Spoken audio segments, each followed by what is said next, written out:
Hi guys, welcome back to Az&Riz. Today I'm going to be interviewing my little brother Az in terms of his career, his background, and what he's currently doing. So let's get straight into it. So the first question is, tell us a bit about yourself. What you studied, what uni you went to, and what you're currently doing. Yeah, so as you know from the channel, my name is Az. I currently work at Accenture as a software engineer. I recently graduated last year with a master's in mechanical engineering.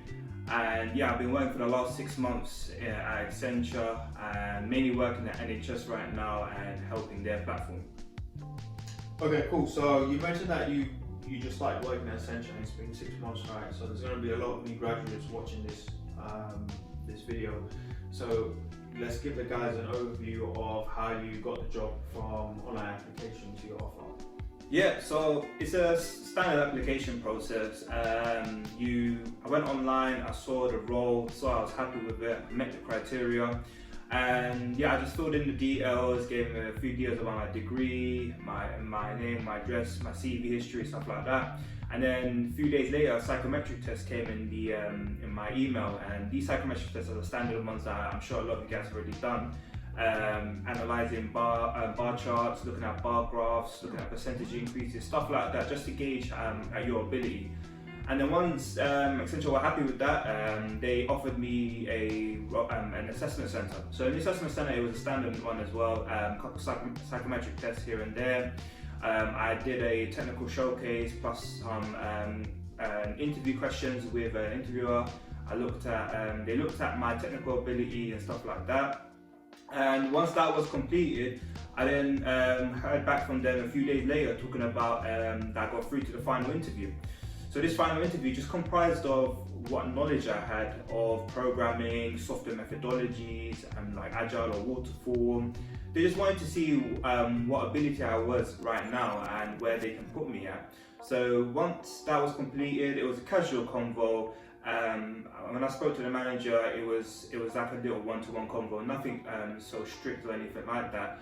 And then a few days later, they called me back saying, "Oh, we're happy to take you on," and they gave me an offer. So obviously your background is not software engineering, right? You didn't do computer science, you didn't do any coding.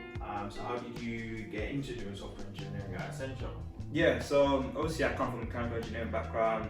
It's a STEM background, however, there was no coding during my time at university. I did some forms of coding such as MATLAB. If you study engineering, you might know about that, but that wasn't so focused on stuff like JavaScript, Python. It wasn't nothing like that.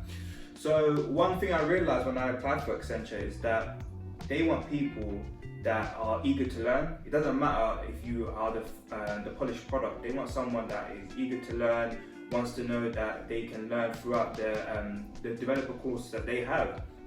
So I did courses on the side such as Udemy, Code Academy. These are very basic courses, looking at Python, JavaScript.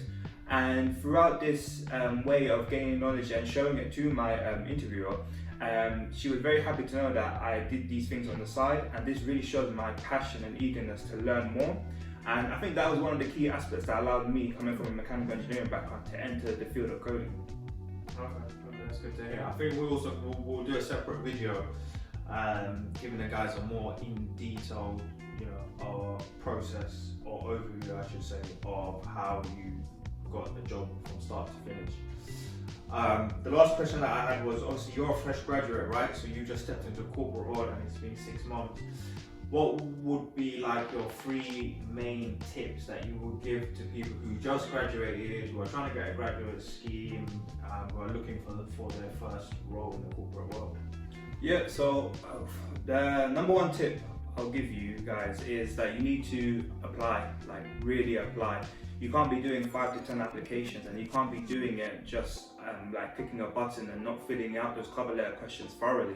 You need to tailor your CV towards the actual job. So let's say for my role, they clearly want someone on the software engineering grad scheme. So I had to tailor my CV questions, showing that I've done these like side of desk activities such as Code Academy and Udemy. So that's one big tip that I'll give you guys. Another one is always get feedback from assessment centers that you may have failed from.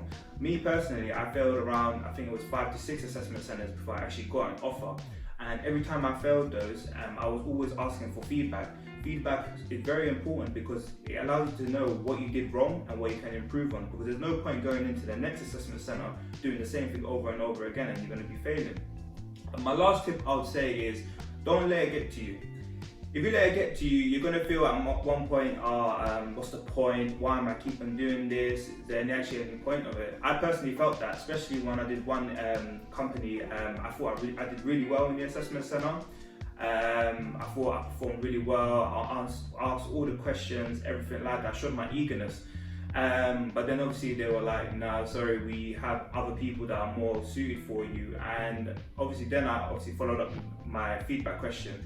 But it did really get to me, and I want to let you guys know that it's not just you guys. Everyone, if they get rejected, it does get to them. And the only thing I can say is you just got to keep on pushing, because like I said, I did around 50 to 60 applications and then I finally got one offer. So it's a numbers game, but also it relates back to my first tip, make sure you put quality in as well. Yeah, no, I definitely agree. I mean, talking about from my experience and when I was a graduate back in the day, right? Don't give up, because the sooner you give up, it's alright, it's game over. Keep applying, keep pushing, and just put your head down and you will get somewhere. It's the classic saying, right? You put in the work, you'll get somewhere. But yeah, no, thanks for that. Thanks for giving us the overview and the background of what you're currently doing. And guys, that's it for today's video. Many more videos to come.